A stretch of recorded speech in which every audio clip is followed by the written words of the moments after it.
کیونکہ رب کائنات نے ارشاد فرمایا ما امروا الا لیعبدوا اللہ مخلصین لہ الدین، انہیں حکم نہیں دیا گیا مگر کس چیز کا؟ لیعبدوا اللہ، اپنے دین کو اسی کے لیے خالص کرتے ہوئے، اپنے نیتوں کو اس کے لیے خالص کرتے ہوئے، اپنے تمام افعال کو صرف اسی کی خاطر خالص کرتے ہوئے، اپنے دل کے اندر پیدا ہونے والے جذبات کو خاص رب کائنات کی طرف مخصوص کر کے، اس کی طرف متوجہ کر کے اگر تم عبادت کرو گے تو اللہ تعالیٰ تمہاری عبادتوں کو قبول فرمائے گا۔ رب کائنات نے جو قرآن پاک کے اندر مختلف جا بجا ہمیں ارشادات فرمائے ہیں، ان میں سے جو تیسری چیز ہے عبادت کی صورت میں، جو قلبی عبادت کی صورت میں ہے، وہ ہے محبت الہی۔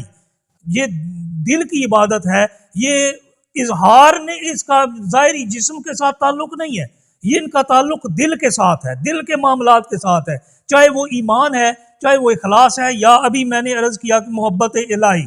محبت الہی رب کائنات ارشاد فرماتا ہے والذین آمنوا اشد حبا للہ، وہ جو اہل ایمان ہیں وہ کیا کرتے ہیں؟ اللہ سے شدید محبت کرتے ہیں، اور محبت کرنے کے لیے وجہ درکار نہیں ہوتی، اور اگر وجوہ کی طرف بھی جایا جائے تو ہمارے لیے بے شمار ایسی وجوہ ہیں، بے شمار ایسی وجہ ہیں کہ ہمیں رب کائنات سے محبت کرنی ہے، اور اللہ تعالیٰ سے شدید محبت یہ اہل ایمان کا شیوا ہے۔ رب کائنات نے ان کا طریق بتایا ہے کہ وہ جو اہل ایمان ہیں وہ کیا ہیں؟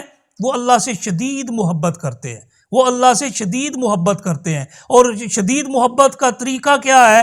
طریقہ بھی سمجھا دیا کہ تم اگر مجھ سے محبت کرنا چاہتے ہو کیسے کرو؟